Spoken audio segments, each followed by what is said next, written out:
Thank you, Simon. Thank you, Jess. If anyone's got any questions about anything, just pop them into the chat because Simon and Jess are here to help you.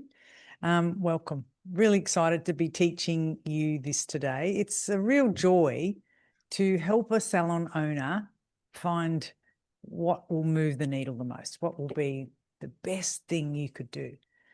And that's looking after your team. So this is a book I wrote a few years back now when I had red hair. And it's a great listen to. So if anybody would like that, you're welcome to have it. It's in audio. I read it in my voice. And we go through the chapters in podcasts and that too. But I think it's fair to say that the job you're doing is big. And I think you need someone to help you with that because people come to me for all sorts of things, all sorts of help, but it always comes back to the team. It's always the communication and the relationship you have with team members, finding them, motivating them, keeping them, when they leave. And it can be soul destroying. It's actually a grieving process when someone leaves your business. So my job is to help you to see the things that you probably don't see coming and you hadn't planned for, because you don't get grey hair without working out some things along the way. Let's just say that. So I've got a workbook for you that you can download. There's a lot in that workbook. Jessica, I call her Jessica Rabbit. She put that workbook together, and then Simon re-put it together. So the pair of them have worked on it over and over and over again. It's amazing. If it was up to me, we'd get a pen and a paper. We'd be just drawing it. So today's about transferring clients. And I say transfer 1/3 of your clients because I reckon that's a really good place to start. And just to be clear, I don't want you to not work on your clients. If that's what brings you joy, then work on your clients. I'm just going to do my best to give you some insight into what happens when you choose your clients over your team. And that's where the trouble starts. I was a salon owner myself. I used to be a hairdresser. And one of the things that I realised when I got about to year 3 of my business, I had no idea what I was doing. I just love what I was doing. But as far as running a business and training team to do what I do and be little me, I had no idea. I look back now and I think probably a damn good thing I had no idea, because I don't know, it's a bit like parenting. You probably wouldn't put your hand up and say, yes, I'll have one of those, please, if you knew really what was involved. And that's probably a good thing, let's be honest. So I love doing this because the shift that people get when they be really honest with themselves is life-changing. It really is. So if we look at, I'll share the screen with you now. So can you see my screen? Yeah, we can. Good. And we've dropped a link to the workbook in the chat for people who don't have it. Very good. All right. Well, the workbook is huge, right? And this is also only a portion because this is so important. So this is the core of what we teach.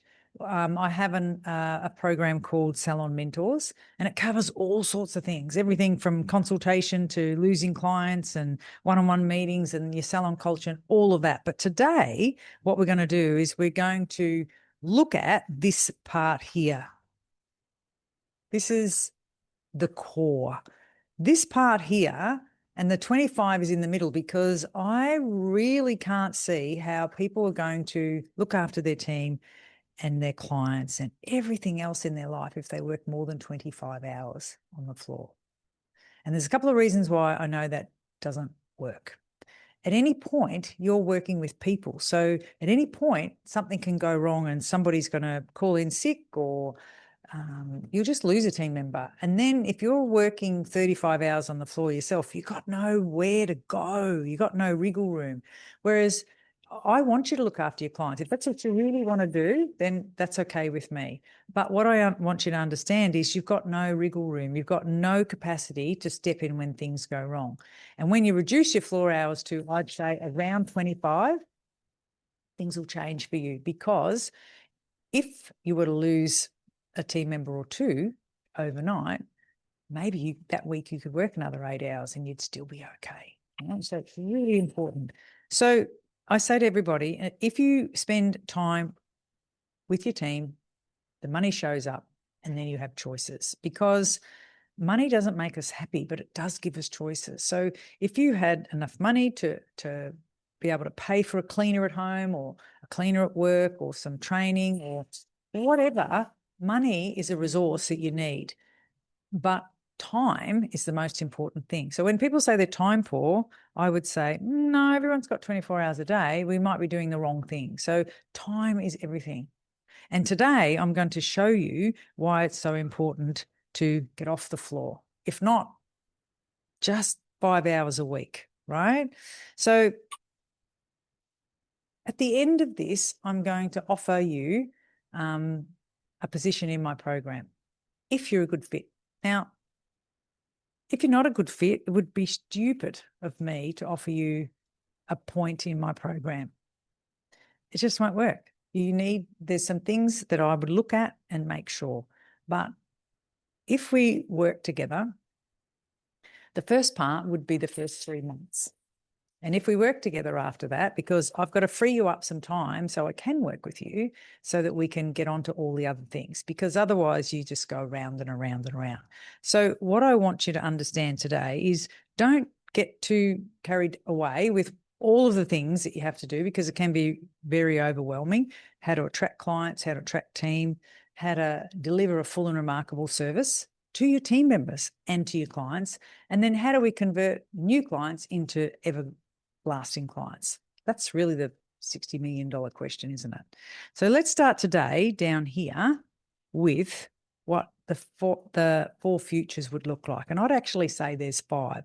So if this is you today, so let's change color to blue. If this is you today, oh, wrong one. If this is you today, and this is you in 12 months' time, 18 months' time, right? So what needs to happen for you to get to a position where you can say, I've got a good business, right? Now, if you were to do exactly what you're doing, it won't be the same.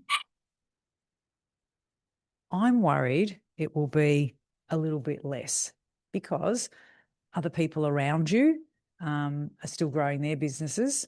The prices are going up. So if you don't think about all the things that you need to do, then you'll be in the same, a little bit less maybe. What I want for you is I want you to have great outcomes, right? So in order to have great outcomes, you've got to think about, well, where do I best spend my time? In today's market, I think you have to have an outstanding business. You really do. And an outstanding business attracts team members and it attracts clients. If you just live in, I don't know what would be the word, la la land, and you're not listening and you think, no, it's fine, it's fine. This is a place where I've been, and I'm sure all of you have been somewhere. It might be your postcode now. I hope it's not. And that's called Shitsville. It's a horrible place. It's a place where you just can't imagine that you'd be there, and you don't know what you're going to do, and you're worrying all night. And that's really, really something to be scared of, right? Shitsville's not a good place. But when you look at the time frame like that, if this is today and you ignore the things that you know you need to do and you don't work on what you're going to do, what you'll notice is the gap here gets bigger and bigger and bigger. So if you're in an outstanding position and you think, mate, this is so good, I have a really high average dollar sale, clients come to me without me even knowing how they got here, same with team members, and things go wrong for you and you can drop, I'd say 2 levels, and you'll end up still with a really good business. But if you're just in a good position and you lose a couple of team members, this can happen overnight. So this is the time frame. And if this was in, 12 to 18 months' time, that's an N in there, 18 months' time, we need to start here, and we need to start on this journey. Now, I wish it went straight like that. It doesn't. It actually goes a bit like this. That's the real world. But even so, it's going up. And for everybody that I ever work with, the thing that I want most for all of you is for you to have this. an outstanding business. And it might not mean that you have as many clients as you have now, but you have the clients that you love, that you want to work with, that just come back on repeat. And that's how you get to an outstanding business. So today, I want to be able to help you to see the results and do this flip. It's a pretty good hair flip, isn't it? Just found that photo. So I want to talk about results. I want to talk about the roadblocks, the things that have stopped you, and what the reality is if you are not prepared to reduce your floor hours and support your team instead of supporting clients. So the flips I want you to think about is, who do you service? As the business owner, who do you service? And what do you train to get the biggest gains? What do you train on? Is it really services? Is it really the hardcore stuff like how to do a better haircut, how to do a better facial, or is it something else? And then for you to have an identity shift. That's what I'm looking for today. So this is a worksheet that I want you just to take a minute, and it's a circular thing, and we can solve any problem in the world with this. The first thing we've got to do is find out what the problem is. So at the moment, what do you think the problem is? Because for me, they come to me and they say, no, I just need a cancellation policy. Otherwise, everything's good. And I think, that's interesting. So often what you think the problem is isn't really the problem. So I want you to think about and just use this piece to start with, and you write down what the problem is. So I'll give you a minute now. So I'm going to put on some music, and I'll give you a minute to think about what's the problem? Why don't your clients want to go with someone else? What's the problem? And that's your minute, Lisa. Okay, so in the chat, I want you to put down one, if you've never transferred any clients, you've never really made an effort to do it. You've just always, if they want you, you just do as you're told and you do it. Or number two, you have, and it didn't go so well, or it was like things didn't go well, as in you had a client complaint, or you lost a client over it, or you just looked at the work and thought, that's not very good. A lot of twos coming in the chat now. Yeah. Yep. Lots of twos. And the problem with that is that it just makes you feel like it can't be done, and you just don't want to do it again. Why would you do something that you didn't go well? Like, don't be hard on yourself. It's fine. I think for me, the thing that I found the hardest when I had a salon is that my team just couldn't read people like I could read people. I could almost see that something was going to go wrong before it even went wrong. The body language of people, and I was just really good at that. And I had no idea that other people just weren't. I don't know why I have that skill. I've got this really good way of simplifying what's really going on here. And I step in and I order people around, and I love that. I honestly think I'm 3% of the population, which is just a natural born leader. I think I got that from my dad, not my mum, that's for sure. So we've got to define what the real problem is. So when you write whatever you want down there, it just doesn't matter, because it might not be the real problem, but we've got to work on it. So what area do you need facts on? So what we look at here today is we've got an idea of what we think the problem is, and now we need to go and get some proof, right? And then it works like this. Where will I draw it? I'll draw it in a color so you can see it. So it works like, oh no, I'll do this color. Hang on. It works like this. And then we go around again, and we go around again, and we go around again. So the first one is the problem. We get some facts. We're really clear. We make a plan, and then we review what happened. Why doesn't that work? Review what happened, and guess what? Around we go again. That's just what happens, right? So now, can I erase that? Yes, I can. Oh, look at that. Get yourself one of these Notability pens. Oh, shit.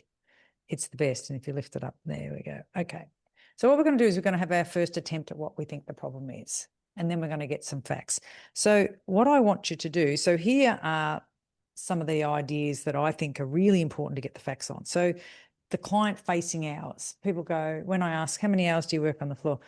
Never in the history of me asking that question has anyone said 25 and not a minute over.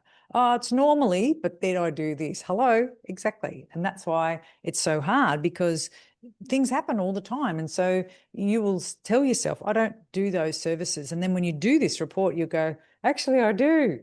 And you have to know the facts, right? We're really emotional people. That's why we're so good at what we do, and that's okay, but the numbers will set you free. A 25 in one country and 25 in another country is 25. It's not 25-ish, right? 25-ish isn't a fact. It's a loose fact. So we're going to look at the client-facing hours. We're going to look at the team training hours. We're going to look at your top services and your highest value per hour.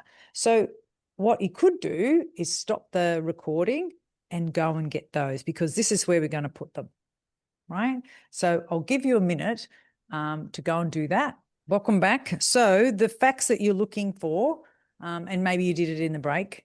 Some of you are keen and ready to go. That's good. So the facts we're looking for is the client-facing hours. We're looking for your team training hours, and we're looking for the top services that you deliver now, and also the highest value that you can earn in 1 hour on the floor working with clients. So I'll share the screen again with you now. So looking for these things, and what you'll do is you'll go away after and you'll look at these client floor, but I can pretty much tell you what you're going to find now because it's really common. So if you think of 1 square here, that's 2 hours. 2, 4, 6, 8, 10, 12, 14, 16, 18, 20, 22, 24 hours. Let's say you work 24 hours on the floor and you do all the services that you do. Now, how many team training hours? I bet it's not 24. I can tell you that now. What happens is if you do a one-on-one with 2 people, that's an hour. If you've got 6 on your team, then there's 3 hours a week.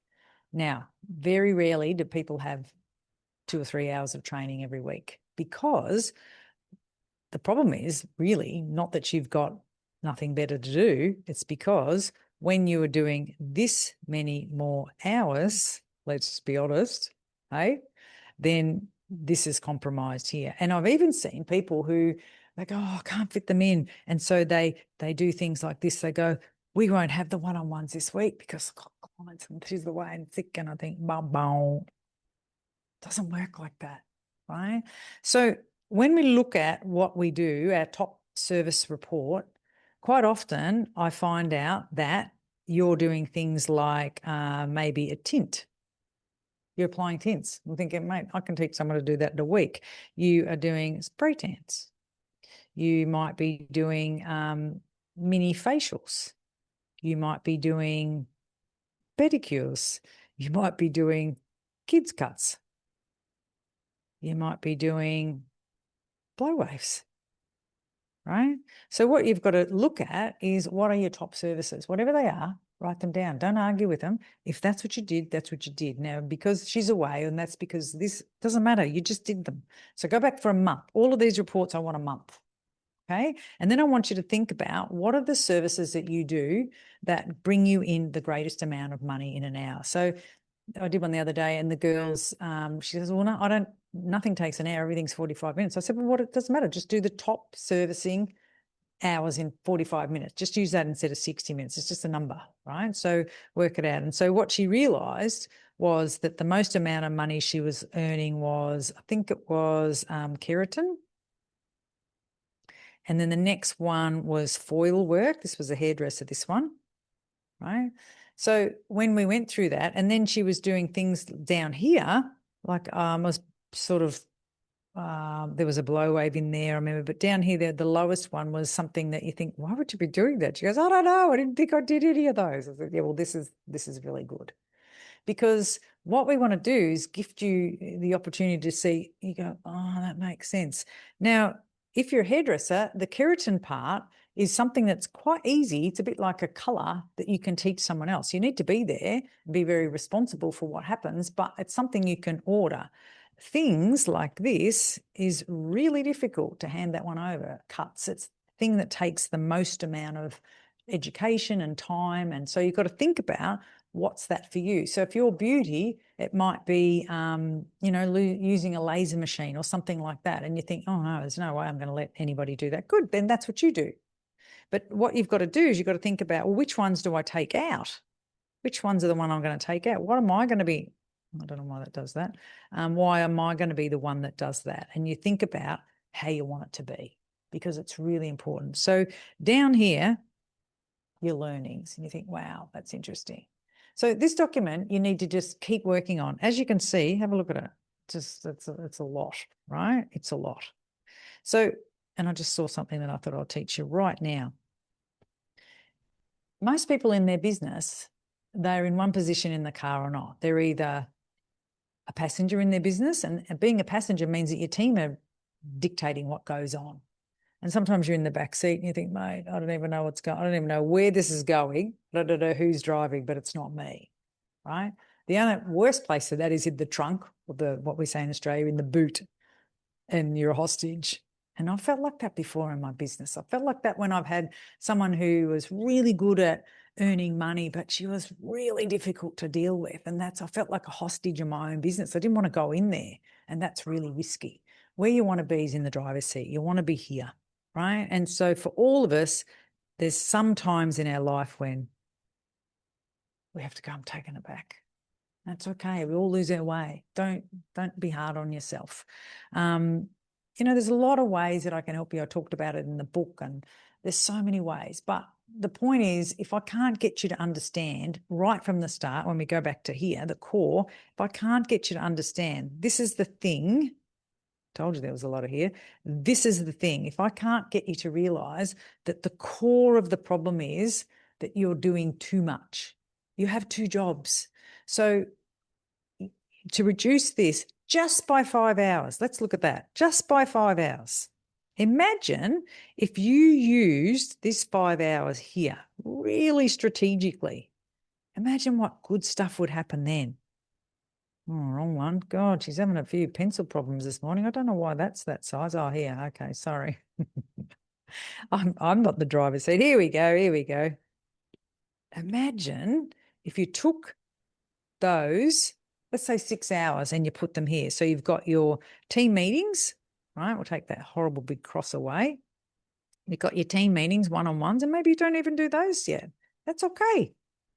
The game-changing strategy, right? So if you think about, you've got your team meetings, you've got your one-on-ones, and you add 6 hours of training, I'm telling you, your life will never be the same. Never. It's so good. So we're going to look at our top services, what we do, top value, where we earn. These are the things that are going to give you such clarity. And then this is really important. There's a cat on my desk. Soft skills are so important, right? These are some examples of soft skills. How to be helpful to others. How to direct the conversation away from personal and back to outcomes. So I've put some things in there as examples, and then I want you to fill in the rest. The more you do, the more you learn, the more it soaks in, right? So one of the things I used to think about all the time was, why can't my team see what I can see? And I used to get annoyed with them. And I'm thinking, oh God, will that help nobody?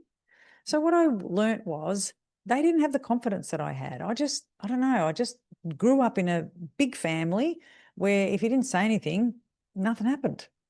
But everybody's different. Some people are an only child. I was one of 9. So we're dealing with very different outcomes. That's okay. Just get over yourself and why it is like it is, and just lean into helping, because that's when really things change and you get back in the driver's seat. It's so exciting, right?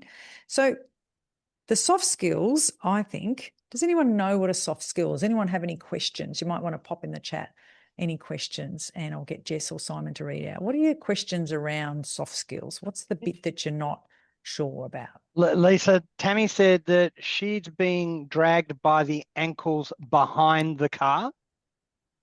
Elizabeth said she'd Not forgotten true. that she actually hired her team to make her life easier, not miserable. So there are a couple of comments coming in. Someone, team scared. My team would be scared to try this. Yeah. And so that's a really good insight into how they're feeling. They probably lack confidence. And I think sometimes we take our own skills for granted. I'm a confident person until I'm not. And then I don't want to try anything unless I think I could do it well and be good at it. My whole life's been like that. If I think I can do it, I'll do it. If I don't think I can, I don't even start. No, not good at this. No, I don't do that. And so you have to have more compassion for your team. But the skills that I think you need to be planning on is consultation, really important, how to make a person feel comfortable. Like I would be the one working and have the most amount of clients. I was always working on about 2 or 3 chairs at the same time, which drove everyone mad except me. And you'd hear the door ting and there's a lady coming with a pram. And I'm thinking, hello, like, can you not see? Like, what are you doing here? Jump in and help. Like, that's just a skill that I had my whole life. And maybe that's because I came from a big family. I don't know, but I'm not sitting around waiting. And like, it's not that they think I'll let that lady struggle. I think they don't think, but I did. So they're the skills. How can I be helpful? Another one is, how do I get a team to ask each team member to be helpful to each other? So we had a rule, you couldn't go to lunch until you've said, and you had to say, I'm going to lunch now, but you'd say, does anybody need anything? Before I go to lunch, does anybody need anything? Do you need anything? Do you want me to mix you any more color? Do you want me to rinse something for you? Is there something I can get you? Because the person working is really focused, but they're not thinking, like if they're going, oh, like that, they shouldn't be doing that. It should be the other people coming up to them and saying, what do you need? How can I help you? It's pretty simple, right? For me, it's not simple for them. So when we get a team that just help each other all day, every day, it works. It just works. So I think spend some time working down what you think the soft skills, fill that in and think about how that really works for you. So what I'm going to do next is I'm going to take you to and explain 3 types of clients. So we'll just have a little minute's break and I'll be back with you shortly. Very good. Welcome back, everybody. So I think when you understand where your clients come from, how they came to be there and why they're stuck with you, why they don't want someone else, is there's 3 types of categories, 3 categories. And the first category is they're like homing pigeons. So I remember buying a business. The first one I opened myself from scratch and the second one I purchased. And there were clients that came in that just came back to that salon. It changed owners, it changed everything. There was nothing the same. And there were still people who came in. And in fact, the men were paying like for a men's haircut, something like $25. And I just thought, well, that's not going to happen. And I made it $45 and they still paid for it. Like they're homing pigeons. They all just come back and roost in that hen house. That's what they do, right? And that's a pretty small portion. Then you've got another end. The other extreme is that, no, they're nervous and they only want you. And I had one lady follow me from another salon, which was like, I don't know, 45 minutes drive in the car. She only came about twice a year, but she was so nervous. And what she had done to her hair was very ordinary, but it was the way I connected with her. She definitely was on some sort of spectrum, aren't we all? But she was just really nervous and uncomfortable. And she came all that way out to me. And you think, wow, you'd be so much better off going somewhere to you, love. But it was a real personal reason why she came to me, right? So some people have had terrible treatments, bad experiences, and so they're going to be really stuck to you. But that's not most of your clients. Most of your clients are in the middle. They just need you to love them and hold their hand and give them to someone that you trust. And don't do that until you can. And my experience is we'll hand over a client when it suits us, when we're desperate. But that's really why we end up in a terrible situation. Like, you know, many times there'd be a Saturday morning and someone goes, I'm here for my such and such. And you think, are you? Because we don't have you in. You think, oh my God. You have a look and she's booked in for next week, same time, next week. So someone's made a mistake, maybe her, maybe you, don't worry about it. But what happens is we all band together and you go, yep, I can do that and I can do that. And you get that lady in. And I think that's a really important exercise because you can do it. So why don't we work like a team when there's no pressure? Why do we have to wait until some disastrous appointment book before we all step in and help? And there's a really important lesson there. The same as, you know, when it's Christmas or busy and we do extra hours and everybody's at a buzz when we're in that service mode. So being in that service mode all the time would be a really good idea. And I want you to think about that because sharing with each other and you've got people who are really good sharers and team players and you've got some who aren't, well, I think it's your business. Your name's on the lease. So why are you running it? And often it's because someone's bullying you or for many reasons you're frightened to say or whatever. So you go, no, better I do that one, I do that one. Doesn't help anybody. And the other thing is you're only thinking about what might go wrong. You're not thinking about what can go right. What can go right is that client can call up at short notice and say, can somebody look after me tomorrow? And you go, yep, you can have Susie at 2, you can have Sarah at 3, or you can have me at 5. That's it. That's a lovely thing to gift a client. Whereas when we are working with a one person operator, and I call them solopreneurs or onesies, that client has one option and no more. And to make your business a standout is you need to be able to have some room to put people in at short notice, because life's like that. And they feel safe that they've got this one and this one and this one. And so it's a win-win for everybody. And when we start to do things together, some things we can do together and some things we can't. But when we start to share the load, as in someone prepares the client, takes their client details, maybe gets them a cup of tea, and then someone comes in and does the surgeon's work, and then someone else checks them out, someone else makes their next appointment. That's sharing the load, and it's just one service. But we can also share the load when it comes to, in a salon, I wouldn't apply a tint unless it was in a training. And I wouldn't do the color unless it was in a training, but I did the haircuts, right? I didn't even do the blow waves, but I came back and I checked it and made sure it was fine. And that's what you do. So out of a 45-minute appointment, I'm using my super skills to do the haircut. So I can hear some of you saying, my clients don't want that. And I think, well, whose business is it? Is it the client's business or is it your business? Because I remember this years and years ago, I had a client and there was a big group of girls that were, I don't know, they were like the it girls in the town, and they were in their 30s or so. I was probably in my 40s, and she wanted nobody to touch her but one person. I remember this particular day. It was at the end of the day. She came in and whoever's going to look after her, Jill was her name, still bedded in my head. And she came in and I asked her to come through to the basin, did the consultation, took her through to the basin and handed her over to the junior. And the junior went to shampoo her and she goes, well, don't wet me because I've had a spray tan. I thought, oh, wow, that's really abrasive. And I went over and I said to her, we've not wet the human body for a very long time. So I think you're going to be fine, Jill. And she goes, yeah, sorry, I was a bit, and I let it go. And then I thought about it afterwards and I thought, I don't want anyone on my team to be treated like that, like as if we're going to wet her body, for God's sake. She had clothes on, but she was, oh, it's clients, you just don't want them. And I remember speaking to my business coach, and this is a really important point, is we need someone to debrief with. Like my business took off when I first got a coach to help me, because this is all well and good what I'm teaching you today, but I have no qualms in saying you need someone to support you. And if it's not me, find someone else. I'm okay if it's not me. But I just think what you're doing is huge. And there'll be situations like that that'll come up with a Jill and you're not sure what to do. And is there a right answer? Is there a wrong answer?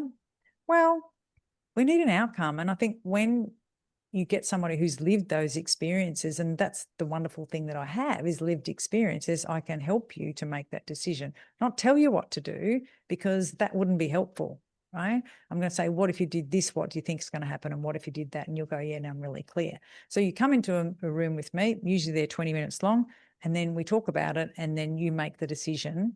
And I've never had anyone make a stupid one yet, but if I'm thinking, why would you think that might be the answer? So we'll workshop it and then you go away with the answer. And then the energy of the person leaving the room is incredible, because we haven't done anything. Let's be honest. We've just discussed it. But knowing that you've thought it through to that direction or that direction is absolutely gold, because now you're going to go back with confidence. So I'll tell you what happened with Jill. I waited till she was finished and I went out the front and I said to her, Jill, it's come to my attention that I don't think this is the right place for you. She goes, oh, she was really taken back. And I said, and I'll tell you why. I'm training my team that when you come into the business, we look after you, not one person. So today you had Claire and you prefer Claire, and I know that, and that's your right, but that's not how it's going to work.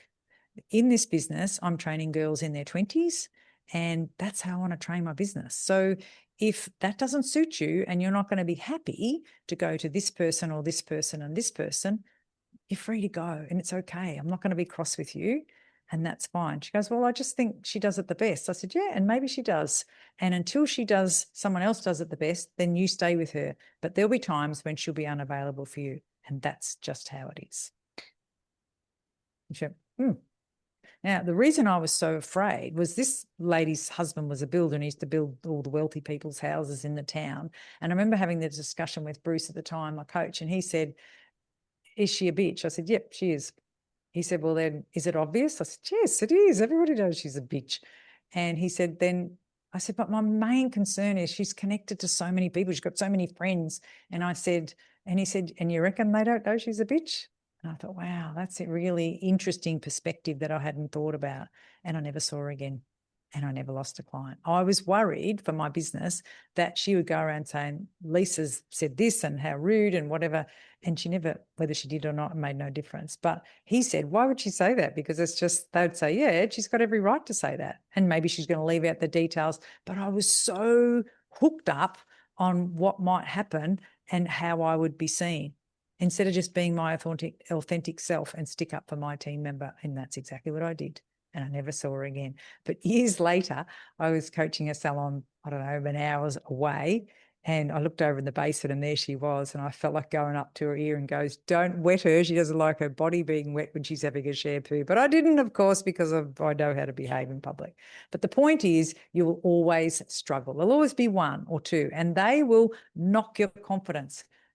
But let's be honest, it's a very, very small percentage. Most people want a good job and they want it done every time. They want an expert and experience. And if you can focus on teaching your team to do exactly what you do, hard skills, soft skills, your business will just take off. And you know what? You'll be able to have a holiday. And like that, a holiday. Notice I didn't say a holiday without this going wrong and them calling it. No, just a holiday. A holiday. A holiday is when you have a holiday. That's it. A holiday is not when you're on the beach thinking, oh, what do they want now? It's not a holiday. That's why I said it like that. And you can have a holiday, because if you run a business, you're going to need a holiday. Back to the story. Lisa, Sally has asked in the chat, is it better to shift my clients to just one person? Yeah, good question, Sal. Well, depends. Sometimes you've really got one person that you're grooming for this position because she's absolutely perfect. So in the beginning, maybe yes, but I don't want you to be seen as favors, right? You're paying favors to someone, but it might be that you've got a new team member. She's qualified, but she needs the polish or she needs a soft skill. So absolutely yes. But that's why I would be coaching you through this program. And if you put your hand up and say, I'm interested, I want to find out more, it's a 90-day program. They're the sort of things that we discuss, because you might need to have a look at, is this the right time for you? Do you have the right team? How are you going to transfer and do those things? So all those things would come out in our consultation. So yeah, good question, Sal. So the 3 categories of clients, the homing pigeons, I want you to fill those in. Then we go down to what would be your lowest hanging fruit, what would be the thing that we would transfer over first. And what we end up with a timeline, right? Now I'll share the timeline with you now, because it's a really good map and it's something that I want you to share with your team so that they understand. They need to know why you want to do this. And when you tell a team member the reason you want to do this is you want to look after them, you never get any complaints. So in your timeline, you've got a date 3 or 4 times, and you've got a date on the bottom line 3 or 4 times. So these might be the services that you're going to remove. So the first one you're going to remove, the second one you're going to remove, the third one. Now, at any time, you can jump in and do those services at a pinch. That's not a problem. It's not like you're never allowed to do that service again, but they're not the services you have available, right? And then on the timeline, you'll say, okay, so the first date might be a month from now. You go, the first date, I'm now working 38 to 40 hours, and you might want to just reduce it by 2 in the first month. And then the next month, another 2. And the thing that I think is really important is you don't take a day off and not be there. What I want you to do is don't do the clients and stay there. So it might be the first thing you do, and you look further enough ahead, and these are all the things we go into detail. But if you came in and you were to start every day at 10 o'clock, start at 11, but you still come in at 9:30 and be there, and you support your team. And team training is sitting down and going through a plan of what are the soft skills, what are the things they need to do? Because everything I've taught you to do here, you can do for someone else as well. You can show all the seniors on the team what their highest services are. You can show them where their value is best spent. And that also comes up to, well, if they're going to stop doing some of these services, then maybe their target's going to drop. That's another can of worms. And that's why the support is really important. You master this and reduce your team by just do 5 hours and put that on your team. And then guess what? You get to do that again by another 5. And maybe that's in 12 months' time. Doesn't matter. The skill's the same. And what you need to do is understand, who do you service? You need to service your team. Your job is to make sure that your team understand that your job is to make sure they have a job, right? So it comes down the line. I teach you, you teach the salon team, and the salon team teach the client. And that's how it works, right? So sometimes in part of my program, I go directly and I help you to teach the team. And I've got trainings on how to read book and trainings on those, because I go directly and give you an example of how it's done, one-on-ones and all of those things. But if I teach you, it's like giving you a fishing rod and a map as to where the best fish are and what time to fish, which will catch the best fish, rather than giving you a fillet of fish. If I give you a fillet of fish, you can eat for this meal. It's pretty easy, but it doesn't teach you anything. And I'm really big on not giving you the answer, teaching you to think like I do, which is really, really powerful. So what I've got here is scripts. If you were to talk to a client and to say that you want to spend more time with your family, this is why you're stepping back, or that you have an injury, how would you talk to them? I wanted to talk to you about a decision I've made and my plan for the coming months. First, I'm not going anywhere, but I've made a decision to change. As you know, I'm struggling with my shoulder or my wrist or something, and my osteopath or doctor has warned me about ignoring his advice, right? And then you just fill it in for you. So you might read all 3 of them and you go, well, this is what I want to do. And down the bottom is where you write yours. Okay. The next thing we talk about is a training plan, because this is the simplest version. I've used it for years. I used it in my salon. What's the task? What are we training on? What's the first thing we're going to train this person on? We're going to train this person on consultation. What's the starting point? You find out the person's never been trained on consultation. You think, oh, the poor kid. Who's going to train her? Is it you? What's the training schedule? Like, is it every week? So it might be that every Wednesday when she starts work at 9 o'clock, everybody comes in at 9 o'clock, but she comes to a cafe and you and her spend 1 hour on consultation. How will you measure the success? Well, this is how you'll measure it. Back in the salon, you'll get a senior and a junior to work on consultation. So you will listen to her doing a consultation, you'll mark it, and you'll say, so good. And positive comments in here. You'll say, that was really good. You did go a bit around and around, but apart from that, you did a really good job. And I would give you an 8 out of 10. And then you fill in the next one and the next one. So it's the junior's job to get feedback. And that's how we're going to measure it. Because saying, oh, good job, well done, or worse, no comment at all, the kid doesn't know where she needs to go. But this is concrete and it shows them where to go.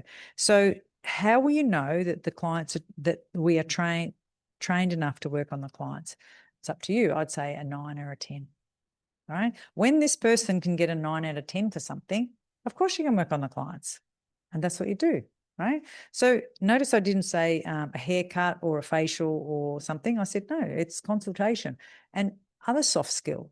Right. One of the things that I was really good at is I always told people what I was doing. I'm going to leave this on for 20 minutes and I'll be back every 5 minutes to check. So just so you know, it's unlikely that it'll come off after 20 minutes. I'm guessing around 25, but I don't want to risk it processing quickly. So I'm going to look at it every 5 minutes, maybe every 10. So I don't want you to think, oh my God, she's back looking again. So because I told people what I did all day long, people felt safe.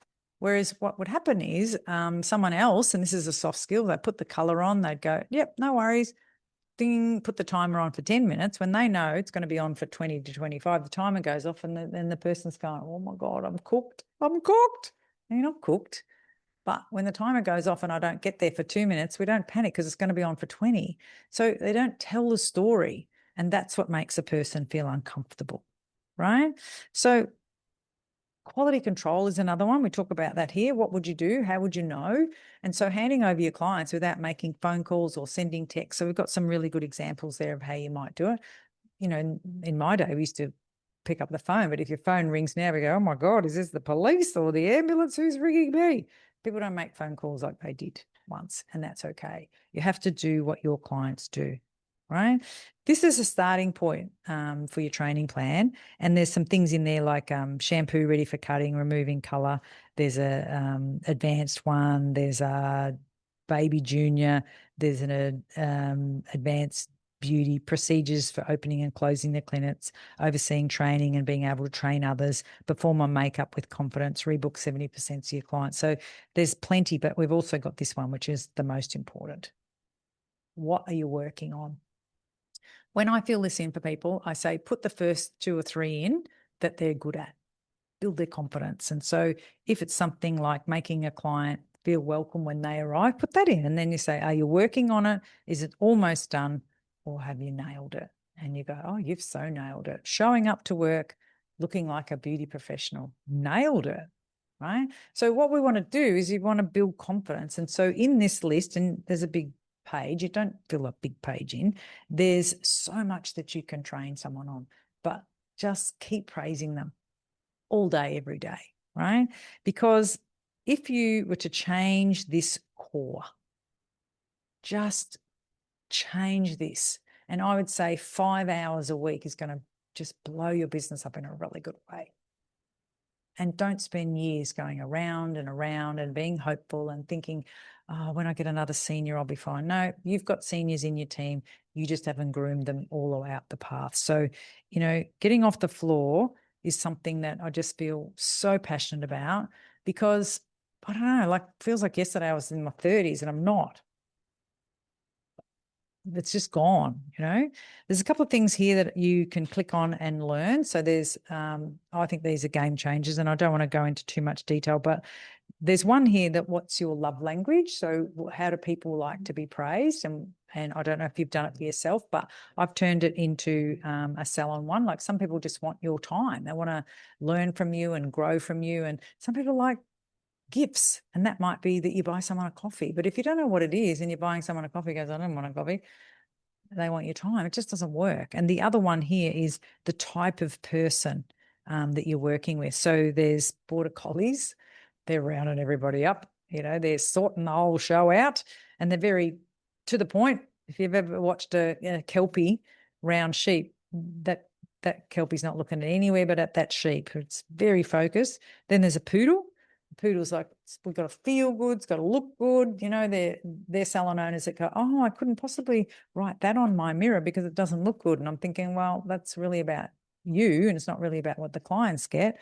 And then you've got a fox terrier, a little bit unusual to find one of those. A foxy's got to have the details, and if you ask them to do anything at a spare of a moment, they panic. They want to know things first. You might get more of those in beauty than you do in hair, but hairs are generally, well, the whole thing is golden retrievers, gentle, kind, beautiful people, and they need someone to guide them, and they don't like being growled at. If anyone's got a Goldie, yeah, they don't like being growled at. A border collie's almost like, why didn't you tell me? They're a bit like that, right? So people have a natural style. When they fill this in, they must think about them at work, and that's one of the mistakes people make, is they think about at home. Very different, very different. At work, I'm a border collie. I know what I've got to do, and I've got a job to do, and I'm doing. But left to my own devices, I'm a poodle. Oh, that's a lovely painting, you know. Spend all the money on furniture and things, and I like a place to feel a certain way, right? And I'm all filling my house with people. But at work, imagine if we were all like that, we get nothing done, right? So there's more things here. To say that I've been on a journey, like I'm a different person now. And that's because I got to a stage where I just had to rethink the amount of chemicals that I was putting on my skin and the life I was living. So on the left, I got lovely implants, and on the right, a padded bra. I've gone back to a padded bra.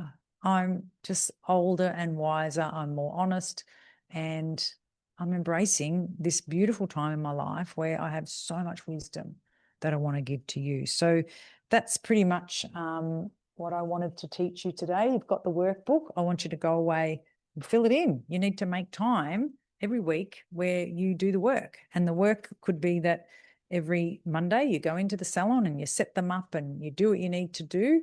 And then you go in your office and you put a sign on the door that says fire and blood. So don't knock on my door unless something's on fire or somebody's bleeding, because my job is really important. My job is to make this the safest place you've ever worked so that your job is always safe, right? I want you to never be bullied. You, the salon owner, but I don't want your team to ever feel like they can't come to you with something. So go and get a screwdriver and take the hinges off that door of your office and make it an open door policy where anybody can come in at any time. It's really important. So getting people to open up and share with you what they're afraid of. A lot of them come with problems from other salons where they just weren't looked after. But at some point we've got to say, okay, that's fine, but that's not here, right? I understand that's how you think and how you came here, but we can't keep using that card. At some point, we need to put a line in the sand that says, I've never treated you badly. So being worried that I'm going to is not fair on me, right? It's really important that you have a really clear boundary as to what this business is about. And when you build it with the team, it's like there's going to be maybe someone who doesn't like what you're doing, and especially if you've got some people around a long time, but that's okay. You know, like fearing you're going to lose a team member isn't good, right? Give her the best opportunity. Do your best to understand her with the dog archetype and the love language, and everybody's free to go. Just be you. I'm telling you, just be you. And when you find your strength and your confidence, then, and that will come from you transferring some of your clients and still being in the room. You cannot leave the room. You have to stay in your business. If you want to have days off and that's fine, but not now. Not now. Let's just get 5 hours and train your team. So maybe there's some questions that you might want to put in the chat for me. And you're welcome to reach out to me at any time, and we'll put the document in there. I want you to apply to work with me for 90 days. Yeah, Lisa, a few people have direct messaged me. So if they check their DMs, I've sent them the link. Perfect. And yeah, I'll also email it to them after this. Good. And we'll have a chat about it, because timing's everything. But I also, on that, I want you to think about, you have to start small, right? You have to start small. And so I'm going to wait till this happens and I'm going to get a thing and I'm going to do it all. No, you don't. You show me everything, because that's what I do. You don't say, oh, I'm going to go and once I get this team member and once this happens. No, it doesn't happen like that. That's silly. You've got to ask yourself, why am I postponing? Don't postpone your happiness. Don't postpone lowering your stress. Don't postpone earning good money. And if you are going to come into a room with me and talk to me about it, I want you to bring your partner. You know, or if you're a young person, I want you to bring your mum or your dad. Like, that's your meeting. You can bring your accountant, whoever you want to bring. There's nothing that I wouldn't say to your mum or your partner that I wouldn't say to you. So yes, and we can record it and they can watch it after, but this is a really exciting day for you. It really is. And to have someone in your corner who just champions for you, who's been there and done it. I wished I had me when I was you. I say that all the time. I really do, because the dumb shit I did and the years it took me to work stuff out. And that's why I feel so passionate about it. See, the thing is, if I help you, you help your team members help your clients. And then even in your team members, like if I help you and you feel more joy in your day, you go home and your children and your husband's happier. And then your team members are happier because they work with you, and they go home and their partners or children are happier. And then the clients, because they're happy, they go home and their lives are happier. So it's like this women's circle of helping women. And that's what we deal with mostly, is women. And I just think the people pleaser in most women is just a bit big. It's got out of hand. And I want you to be healthy. I want your business to bring you the wealth so that you can be healthy. And I want you to be kind to yourself, to your team, and to your clients. And everybody wins. So thanks for today. I look forward to seeing you in a chat room soon. Thank you very much. And Lisa, a few people have noticed the chickens and the kitten walking in the background. Beth says, thank you so much. Yeah, there's a heap of thank yous coming in. And yes, people noticed Kevin the rooster. So Kevin the rooster, hey? He's a little bantam rooster. And he was crowing so hard during that. And this is his lover. Lorraine, little protein machine. They're actually the size of pigeons, but they look like big grown hens. They're just the delight. They're very, very good company, very calming. So you know what? Have the life you want because you can. But it starts with you. You're the only one who's coming to change things for you. Nobody's going to change your life but you. You got to do the work. I'll be there for you. See ya.